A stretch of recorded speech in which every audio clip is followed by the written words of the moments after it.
e empreendedor. Então, uma salva de palmas para ele.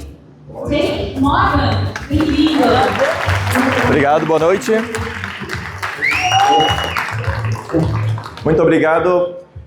Eu tô com um problema, eu esqueci o que eu ia falar. E daí eu pedi uma ajuda para Sofia, filha do Beiso, e ela falou para mim o seguinte: quatro assuntos legais pra gente conversar aqui.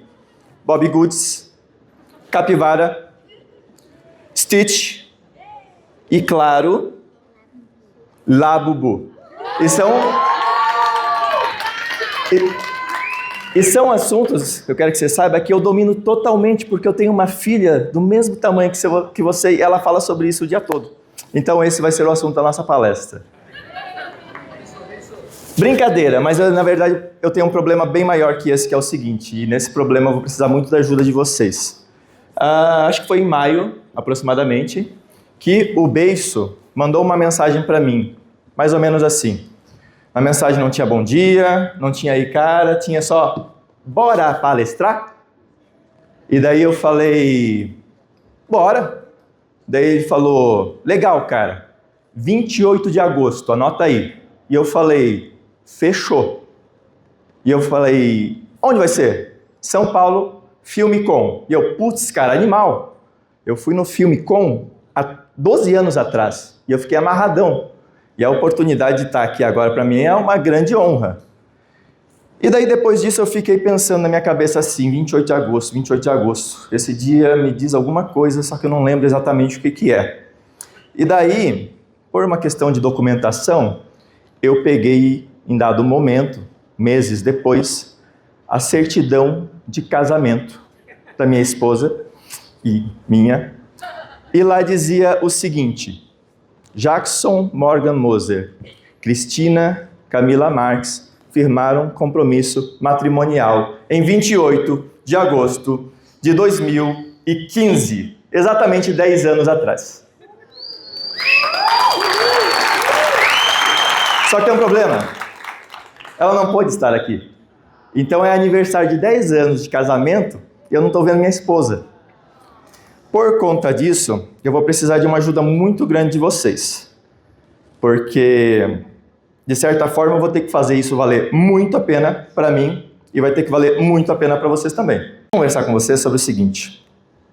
Agora que eu já conheço um pouquinho de vocês, sei que o público que trabalha com motion, que já conhece algumas coisas relacionadas ao meu universo, eu quero falar um pouquinho sobre quem sou eu. Bom, eu sou pai da Camila, do Lucas, esposo da doutora Cristina, e muita gente me conhece pelos vídeos que eu faço na internet, ou então algumas técnicas que eu fui conhecendo ao longo dos tempos. Mas a minha intenção não é tanto falar sobre essas coisas, é mais entregar para vocês alguns conhecimentos que eu fui adquirindo ao longo da minha carreira. Quando o Beiso me chamou para conversar aqui, eu pensei, putz, cara, eu sou ex-motion designer e eu acho que tem tanta gente extremamente talentosa no Brasil que poderia estar fazendo o papel, né, na ativa de contar o que eu tenho para contar aqui, mas, de certa forma, eu achei que era importante topar esse desafio, contar sobre a minha trajetória e sobre algumas escolhas que eu fiz na minha vida que talvez possa contribuir um pouco para vocês na vida de vocês. E eu acho o seguinte, eu acredito que para eu estar aqui, não estando atuando na área, eu preciso colocar alguns objetivos que eu pretendo alcançar com as palavras que eu vou dizer aqui, que basicamente são 3 objetivos. Primeiro objetivo, gerar conexão. Segundo objetivo, gerar transformação. São objetivos que eu considero audaciosos, tá? E terceiro, gerar a aplicação prática das coisas que eu vou falar aqui, certo? 3 objetivos bem claros e que eu vou fazer de tudo para atuar em cima desses objetivos para que vocês tenham resultado em cima disso. Ok? Então assim, ó, eu vou contar um pouco da minha história. Só que eu realmente não quero gastar muito tempo na minha história, porque se vocês me chamarem para conversar em qualquer momento, na internet, lá fora ou qualquer hora, eu vou contar a minha história. Eu percebi que aqui no Filmicom, Eu, conversando com a galera, eu falei várias vezes a minha história, então, tipo, eu não vou concentrar muito tempo nisso. Mas eu vou ter que falar de maneira bem rápida. Eu sempre gostei muito de DVDs de filme em que você tinha os efeitos especiais e que você podia ver como as coisas eram feitas. Eu também sempre gostei muito de animação, sempre gostei muito de, sei lá, a animação em 3D, era tudo fascinante para mim, desenho. E daí, nessa época aqui, um pouco antes, eu estava descobrindo tudo isso. Então eu baixei vários aplicativos naquela época. Eu comecei a aprender sobre um pouco de cada coisa, baixei o After Effects, baixei Flash, fui brincando, mas eu também jogava Quake. Quem jogou Quake? Quake 1. Então, eu jogava Quake 1, um mod de Quake 1 chamado Team Fortress. Não era do Half-Life, era do Quake 1. E daí tinha clãs, eram jogos organizados de time e tudo mais, e daí nesses clãs tinha um clã que se destacava, que era Animal. E eu falei, cara, eu quero jogar nesse clã, só que eu jogava muito mal mesmo. Mas eu conversei com o cara ali, com o Bruno, putz, tem que mandar isso pra ele depois. Mandei pro Bruno Vieira, cara, eu quero jogar com vocês aí. Tá, cara, o que tu faz? Ah, eu sei fazer site em Flash, eu vi que vocês não têm site. Beleza, tá dentro. Daí eu fiz o site pra eles. E daí nessas trocas, ele começou a me apresentar algumas coisas desse universo de animação. Ele curtia muito animação, ele curtia muito coisas relacionadas a você contar uma história através da animação. E daí ele me convidou, cara, você não quer vir aqui pro Rio de Janeiro? Eu tinha 17 anos, morava em Blumenau, sul do Brasil. Você não quer vir aqui pro Rio de Janeiro pra gente ir no Animamundi? Cara, é muito animal. Eu falei, cara, legal, eu vou. E daí eu fui pro Rio de Janeiro, conheci o festival, conheci um pouco mais sobre animação e achei aquele universo muito legal. Pra mim ainda não existia o horizonte assim de motion design, motion graphics. Eu acho que nem se usava esses termos ainda. Mas eu tive a oportunidade de conhecer um pouco de várias técnicas e me senti muito inspirado. A partir daí, resolvi fazer entrei para a faculdade, ofereci para fazer um estágio voluntário, passei 6 meses fazendo estágio voluntário, lá eu fiz portfólio, apresentei para uma produtora, a produtora me contratou, porque eu sabia fazer site em Flash, mas depois, aos poucos, eu fui pegando animação. E depois disso, eu fui para outra produtora, até que lá em Santa Catarina, tinha uma produtora chamada Casa na Árvore. Isso aqui é uma foto lá da Casa na Árvore. Era uma produtora que talvez vocês até conheçam. Ela era referência gigantesca para mim. Porque tudo o que eu via de legal na TV na época, pelo menos regionalmente e algumas até nacional, eram eles que faziam. E para mim era um objetivo muito grande trabalhar com eles. E daí eu comecei a... Alguém falou Stalk do bem ontem, né? Um dos palestrantes, eu gostei desse termo. Eu fiz a mesma coisa. Eu comecei a conversar com algumas pessoas, no Orkut também. E daí eu me aproximei dessas pessoas para saber como é que funcionava, mas não gerou resultado. Até que um amigo de um amigo meu viu uma palestra dos caras e ele me apresentou, ele falou assim, olha, tem um cara que ele mexe com arte e tudo mais, ele manda bem e eu acho que vocês vão gostar de conhecer ele. Ah, beleza, manda o Demo Reel. Naquela época estava uma febre daquelas faixas em 3D que voavam pelo espaço, e eu pensei, cara, se eu quero entrar naquela produtora, eu vou ter que conseguir fazer uma faixa em 3D voando pelo espaço. Numa época que não existia holográfico, não existia cinema 4D, era muito difícil fazer isso. Eu fui fazendo com vários bones que iam escalonando para poder fazer aquela ilusão de que a faixa ia crescendo. Apresentei o Demo Reel, ele viu meu Demo Reel e falou, cara, como é que você fez isso? Eu pensei, opa, acho que alcancei meu objetivo. E daí eu trabalhei por algum tempo lá, rotina de produtora normal, com volume gigantesco, a gente virava à noite, a gente trabalhava pra caramba, e eu fui lá, né, me mudei para Chapecó, que era uma cidade a 8 horas de distância da minha cidade, deixei meus pais para trás, meu irmão, família, mas eu fui destinado a aprender, e foi um período que eu aprendi bastante. Depois disso, eu fui para outra produtora, depois para outra, eu trabalhei em outra que se chamava Media Effects, enfim, você tem que ralar, vai ter cliente chato, vai ter coordenador no teu pé, e eu aprendi várias coisas que eu achava que não faziam sentido para mim. Quando eu trabalhei nessa produtora, Media Effects, depois de 1 ou 2 anos eu resolvi sair e voltar para minha cidade. Eu falei, não, acho que não tá legal isso, eu vou tentar virar freela, alguma coisa do tipo, e eu estava voltando para minha cidade. Isso um colega meu, que trabalhou na Casa na Árvore, como atendimento, ele falou assim, cara, eu tô de saco cheio, eu vou voltar pra minha cidade, que era Blumenau também. E eu falei, cara, legal, eu também vou voltar. Ele, cara, por que a gente não abre uma produtora? E eu falei, legal, bora. e daí a gente abriu a Café Filmes. E tentou fazer tudo aquilo que a gente acreditava que funcionava, que era o certo a se fazer. Então a gente tentava manter uma rotina, a gente tentava manter um trabalho saudável, a gente tentava manter uma relação saudável com os clientes. Eu sei que nem sempre é 100% possível, mas eu acho que a gente teve, sei lá, 95% de sucesso nessa empreitada de conseguir contratar boas pessoas e oferecer um ambiente saudável de trabalho e conseguir fazer trabalhos legais, e tudo isso que a gente conquistou foi muito legal. A única maneira que eu consegui ter essa produtora foi através das conexões que eu fui fazendo ao longo do caminho. E essas conexões, elas foram muito valiosas para mim. Quando foi que a minha carreira mudou? Quando eu recebi o e-mail do próximo slide. Uma amiga minha, ela me mandou esse e-mail aqui, tá? Eu resgatei, eu ainda tinha lá no Gmail. Eu não consegui fazer um print que mostrava a data, mas acho que é de, sei lá, 15, 16 anos atrás. Ela mandou assim, num grupo assim, né? Naquela época a gente ainda compartilhava muitos e-mails assim com várias pessoas junto. Ela falou assim: olha só, Jack, mas já pensou você vender teus projetos de after por 20 pila? Esse e-mail aqui era um cara que baixava os vídeos lá dos projetos do VideoHive, queimava um DVD ou fazia um zip e despachava para a pessoa. E vendia por 20 pila. Mas tudo bem.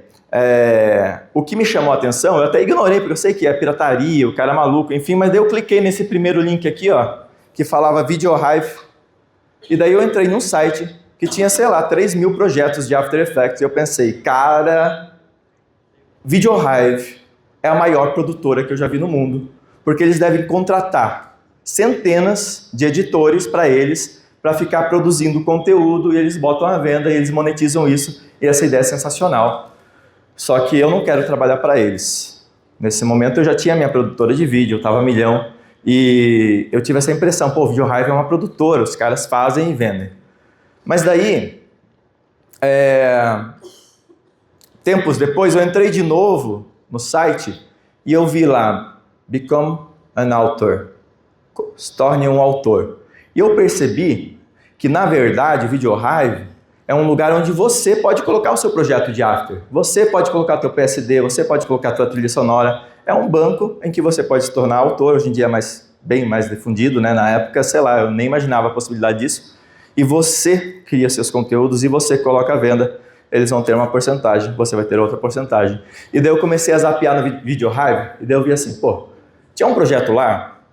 Inicialmente eu tinha pensado em colocar e tal, mas ia demorar demais para eu mostrar para vocês. Depois vocês entram lá. Sunny, não vou lembrar o nome. Era um projeto de árvore, uma árvore com umas fotinhas penduradas, com as fotinhas traqueadas assim, captação. E era um projeto tipo de $30 e na época tinha vendido 2.000 vezes. E daí eu comecei a pegar a calculadora, comecei a entender, né? Tem um rating lá, você ganha uma porcentagem que vai, sei lá, se você é um autor exclusivo, vai de 60% até 75% sobre o total de vendas. E daí eu comecei a fazer cálculo, eu pensei, meu Deus do céu, esse projeto vendeu muito, muito, muito dinheiro. E daí eu comecei a ver que tinha muitos projetos que vendiam muito dinheiro e que provavelmente o autor passava, sei lá, 10 dias, 20 dias, um mês fazendo o projeto e depois ele ficava lá se vendendo ao longo dos anos, trazendo uma receita para o cara. E eu pensei, putz, eu tenho que tentar fazer isso. Tinha um dos projetos lá que era de futebol. E era muito interessante, eu pensei, vou fazer um projeto igual, mas diferente, vou criar uma estrutura semelhante, só que vou dar minha linguagem a ele e vou colocar à venda. Só que era um projeto super complexo, eu comecei a fazer, eu queria fazer em 3D. Eu tinha um teste que eu tinha feito, que era uma bola 3D com render realístico que batia na rede. E a rede era malha, assim, real, era bem legal. E daí eu pensei, eu vou fazer tudo em 3D, o que o cara fez em 2D, só que era tipo, tinha, sei lá, 60 cenas. E daí eu fiz a primeira cena, eu pensei, meu Deus, vai dar muito trabalho, eu vou tentar postar do jeito que tá pra ver o que acontece. Como eu sempre fui muito ligado em futebol, eu até tinha uma ideia, mas eu não tinha certeza de que estava rolando a Copa do Mundo. E daí, quando o VideoHive aprovou o projeto, eu fui dormir, no outro dia, quando eu acordei, tinha 6 vendas. E eu pensei, cara, 6 vendas, $15 cada uma, isso é legal. E daí eu pensei, cara, tá rolando a Copa do Mundo, então eu vou começar a fazer vários projetos de futebol. E daí eu comecei a fazer vários projetos de futebol. E daí eu comecei a estudar sobre renda passiva. Daí eu conheci alguns sites, tipo Smart Passive Income, que é um cara que fala muito sobre renda passiva, e eu comecei a entender várias coisas e eu comecei a querer fazer mais e mais produtos. Então eu fiz templates de After Effects, eu fiz footages para vender, eu fiz, comecei a fazer pacotes de personagem, ou seja, era um projeto de After. Eu sempre gostei de fazer rigging, animação e tudo mais, daí eu peguei um pictograma, sabe aqueles pictogramas que aparecem no tipo, porta dos fundos assim? Eu peguei um projeto desse, eu riguei o bichinho, fiz ele caminhar, fiz ele correr, fiz ele dar risada, e daí eu coloquei diferentes skins nele e coloquei vender. Só que eu fiz isso com uma interface interativa que a pessoa conseguia customizar se quisesse, né? E fui aprendendo sobre expressões e como montar essas identidades visuais para tornar o negócio prático para quem usava. E daí eu coloquei a venda e depois eu fiz um outro projeto. E daí eu quis entrar no mundo de scripts, eu fiz um script, lancei esse script e eu comecei a ter bastante renda passiva com isso. O trabalho de ter uma produtora de vídeo com 15 funcionários, com 3 sócios, em que as mudanças eram lentas e difíceis de acontecer, em que tudo não acontecia exatamente como eu queria, e hoje eu entendo que a culpa era minha, de mais ninguém, mas enfim, na época não fazia mais sentido para mim. Eu falei para meus sócios, galera, eu quero sair fora, eu vou me dedicar só aos projetos da internet. E daí, nessa época, eles falaram assim, não, beleza, cara, tranquilo, vamos ver como é que vai ser. Fica fazendo cálculo, quanto que vale esse iMac 27 polegadas de 2005? Poxa, eu não sei, será que vale 1.000, será que vale 10.000? A gente não sabia nem colocar preço nas coisas, mas enfim, a gente chegou em um acordo que foi legal. Eu pensei assim, poxa, com essa grana, eu vou ficar 2 anos fazendo só template de After, eu vou levantar uma grana bacana, passiva, e eu vou estar bem tranquilo. Posso ficar 2 anos sem trabalhar, tenho mais a renda do VideoHive, vai ser show de bola. E daí, quando estava tudo certo, veio a pandemia.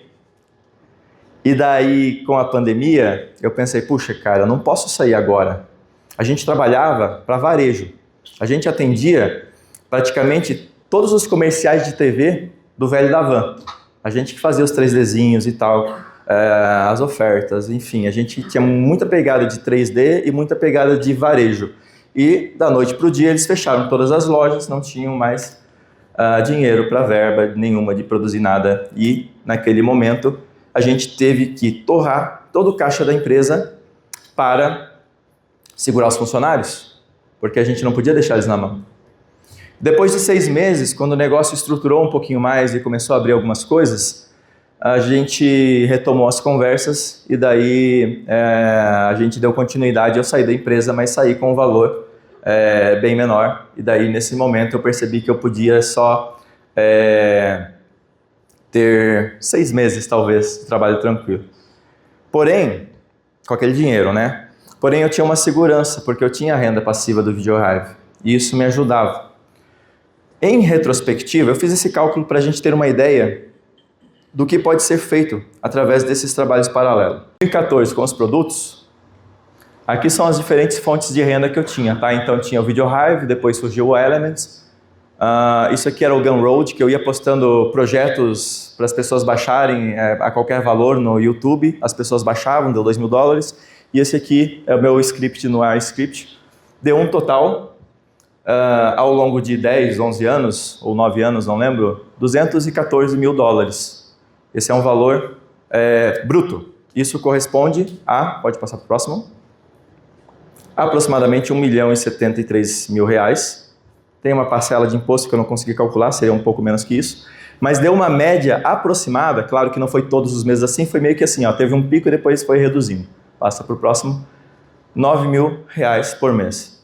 Cara, isso me deu uma tranquilidade de escolha e me abriu um leque de opções que, se eu não tivesse feito isso, hoje eu não saberia como que eu estaria, porque aquele momento em que eu achei que ia ter alguma coisa, de repente não tinha mais nada, me deixou assim meio perdido, mas mesmo assim eu tinha uma garantia. Podemos seguir em frente. E daí aconteceu algo que reforçou um sentimento que eu estava tendo. Esse aqui é o Lucas, o meu filho. Ele nasceu prematuro de 1 mês e pouquinho. E eu fui acompanhar minha esposa no último dia de pós-graduação dela. E daí ela falou assim, eu tô meio cansada. Ela estava com 8 meses. Eu tô meio cansada, você não quer ir junto comigo? Né? Como a produtora estava funcionando, eu tinha um job que eu ia dirigir, mas estava bem encaminhado. Eu falei, beleza, vou junto contigo. E daí, eu fui com ela e o Lucas resolveu nascer. A gente estava em Floripa, 2 horas de casa, não tinha nada, um par de roupa para um dia, que a gente ia e já voltava. Ele resolveu nascer e a partir daquele dia eu tive que ficar 1 mês sem trabalhar. E a minha esposa teve que ficar 3 meses sem trabalhar. Ela é dentista, ela tinha um consultório e um consultório onde ela trabalhava e trabalhava junto com ela uma secretária. Então ela ficou sem trabalhar, né? Pegou INSS, eu fiquei 1 mês sem trabalhar, tinha a segurança da produtora, tinha a segurança do VideoHive e daí eu pude desacelerar, parar tudo e dar atenção para o Lucas, porque ele precisava muito naquele momento.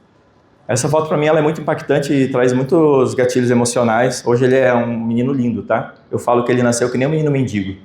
Porque depois dessa fase aqui, ele ficou muito magrinho. E daí a roupa recém-nascido ficava gigante nele. Daí ele parecia um mendiguinho assim, com as roupinhas sobrando assim, tadinho.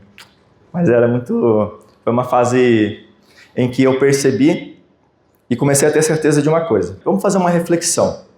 Muitas pessoas... se não trabalharem, não recebem, porque elas vendem o tempo por dinheiro. Alguém hoje se enquadra nessa modalidade? Se não trabalhar, não recebe dinheiro? Irmãos, nessa situação, óbvio, a gente tem que economizar uma grana, guardar ela e tudo mais, mas mesmo assim existe um cenário de insegurança, porque muitas coisas podem acontecer. A minha mãe, por exemplo, ela teve um AVC, e ela da noite para o dia não pôde mais trabalhar. E foi difícil para ela também. Mas isso era uma coisa que eu sempre pensava, poxa, eu sou motion designer, eu estou ficando velho, e essa balança tempo versus dinheiro é perigosa para mim, eu tenho que dar um jeito de quebrar ela. E quando o Lucas nasceu, e eu pude ter a segurança de ter uma produtora que estava funcionando, e ter os templates que estavam se vendendo, eu pude ter a tranquilidade de fazer escolhas. Gerou uma transformação, porque... naquele momento, eu tomei uma decisão, eu pensei, cara, eu não vou mais trocar meu tempo por dinheiro. Eu não sei muito bem como que eu vou fazer isso, mas eu acho que é uma conta que para mim é injusta, porque eu posso me dar mal nessa. Mas não de uma maneira súbita, né? De uma maneira gradativa. Quando entrou a pandemia, aqui a Camilinha já estava com a gente, eu estava com aquela ideia de começar a criar meus templates e começar a ter uma renda maior a partir dos templates e tudo mais. A minha esposa estava em casa por causa da pandemia, né? Ela ficou um bom tempo ali sem trabalhar e daí ela comprou um curso de marketing online para dentistas e gestão. E daí eu tinha estudado publicidade, eu tinha feito um curso de um MBA de gestão empresarial quando eu estava, né, dirigindo a produtora para tentar me ajudar, só que tudo que eu aprendi na pós eu não achava uma ação prática assim que eu pudesse aplicar. Então não fazia sentido, mas quando ela começou a estudar o marketing odontológico, gestão e tudo mais, eu comecei a ver o que ela estava estudando e aquilo para mim começou a fazer muito sentido. Eu comecei a falar, puxa cara, eu entendo o que é isso, eu posso ajudar ela, eu sei como aplicar isso. Isso que ela está estudando, eu já vi antes e agora eu consigo fazer uma aplicação prática. E daí eu tomei uma decisão que para mim foi muito difícil. Eu tive que pivotar a minha carreira. E eu falei para ela, Cristina, eu vou deixar em stand-by tudo que eu estou fazendo, todos os meus planos, VideoHive, eu já postava uns vídeos no YouTube, né? Porque Instagram, enfim, porque parte do negócio é você crescer a audiência, você ter pessoas te seguindo para que elas conheçam o seu trabalho, para que daí elas comprem seus produtos. E eu estava muito focado nisso, mas daí eu falei, cara, eu vou ter que pivotar minha carreira. Eu vou embarcar contigo nessa e a gente vai começar a fazer implementação no teu consultório. E daí a gente começou a fazer implementação no consultório e daí a gente começou a aplicar aquilo que a gente estava aprendendo, entender um pouquinho mais de funil de venda, entender de comercial, entender de operacional. A gente começou a trazer dentista, a gente começou a trazer equipe para receber os leads, enfim, a gente estruturou toda a operação. E daí a gente começou a ter resultado na clínica. E daí a clínica começou a dar mais lucro. E era um consultório de uma cadeira. E esse consultório de uma cadeira começou a ter um faturamento, um desempenho alto. E daí a gente a pensar, poxa, a gente precisa sonhar mais alto, porque os nossos sonhos não cabem mais aqui. Esse era o consultório da minha esposa, era ela, uma secretária. Eu ia trazer mais fotos, mas também não importa tanto. E ali a gente começou a sonhar maior. E a gente começou a traçar alguns objetivos. E eu estava focado 100% numa clínica odontológica. Agora imagina vocês, um motion designer em uma clínica odontológica, aprendendo sobre gestão e marketing, colocando em prática. E tem um detalhe que me chamou muito a atenção nessa história. Cada trabalho que eu fazia para um cliente, eu demorava 3 semanas para fazer 10 segundos, para fazer um VT de 30, qualquer coisa de tipo. Quando a gente começou a produzir vídeo para o consultório, eu passei para o outro lado, eu virei cliente, eu comecei a entender o efeito que o vídeo traz.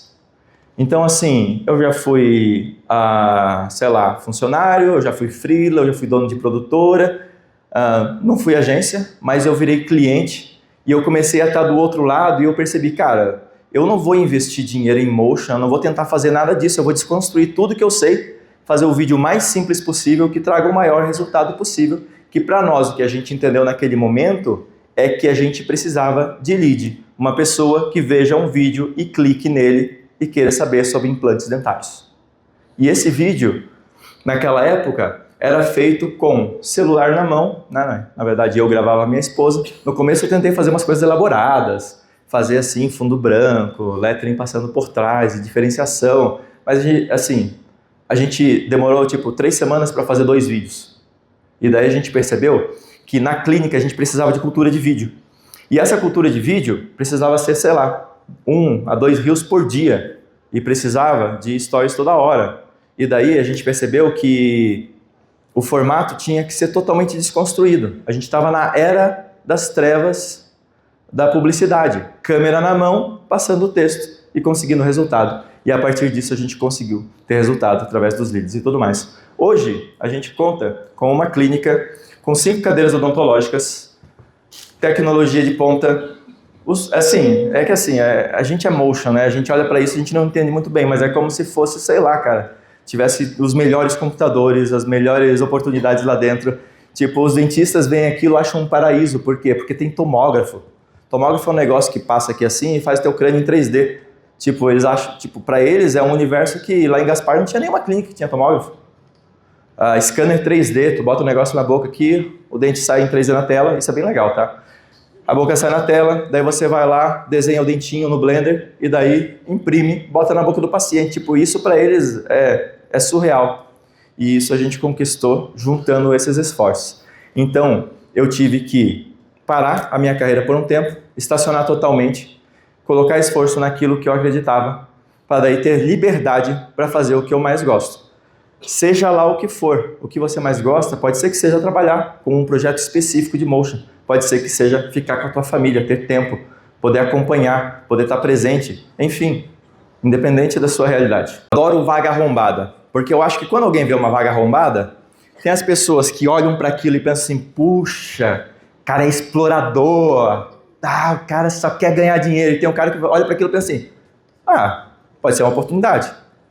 E eu sei que tem os exploradores. Mas um belo dia, muito inspirado pelas vagas arrombadas, eu botei lá no Instagram assim, procura-se estagiário. Ele precisa saber After Effects avançado, Cinema 4D, Premiere, ter uma base também de, enfim, edição no modo geral, WordPress, tem que saber inglês, e eu acho que tinha mais umas 10 coisas.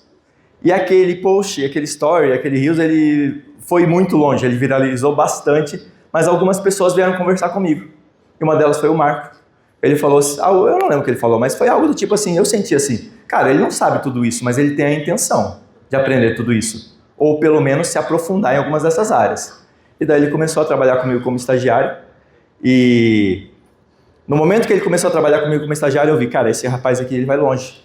Por quê? Porque ele tem um interesse.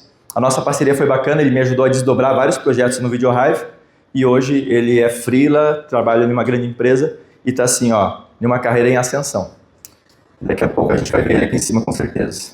Mas essa é a nossa clínica, essa é a minha querida esposa, que hoje a gente faz 10 dias de casado, né, vocês lembram? Enfim, 10 anos. Obrigado. Cara, eu tô errando as palavras hoje. Então, assim, a aplicação disso é a seguinte. Vocês, enquanto profissionais de vídeo, vocês têm uma habilidade de narrativa, uma habilidade de produção, uma habilidade de criação muito acima da média das pessoas. Muito acima. Vocês têm, pode passar para o próximo, uma bazuca na mão de vocês, uma bazuca de comunicação. E 99% das vezes vocês usam essa bazuca apenas para o seu cliente. Você cria para um terceiro, para ele ter os leads, para ele ter o lucro, para ele evoluir. E vocês cobram um valor fixo por algo que vai ser dado só uma vez. E às vezes vocês têm que pegar, nem que seja 10% do tempo de vocês, para virar essa bazuca para a cabeça de vocês e apertar o gatilho. Porque esse poder que vocês têm, enquanto profissionais de vídeo, tem que ser usado para vocês também. E assim, as maneiras de vocês fazerem isso são as mais diversas. Eu dei alguns exemplos aqui, sei lá, VideoHive, vender modelo 3D na internet, ou então você criar um curso. Mas já tem um curso do Beiso, já tem um curso dos caras lá. Cara, os cursos se vendem porque as pessoas gostam de ouvir a tua voz, gostam da forma como você fala. Quando você cria uma audiência, as pessoas se identificam com a sua voz. Não importa se tem um curso do Beiso e você vai fazer um curso de cinema 4D também. Porque o cara que comprou do Beiso e gostar de você vai comprar de você também. E assim o mercado vai evoluir e vai crescer cada vez mais. E se você tiver dúvida do que fazer na tua área, vai lá no ChatGPT e pede algumas dicas. Ele vai vir com 100 dicas de possíveis coisas que você pode fazer com as suas habilidades para usar o seu conhecimento, para usar 10% para investir em algo que te dê um retorno. Seja um livro, seja, sei lá, qualquer coisa que tenha a ver com aquilo que você gosta.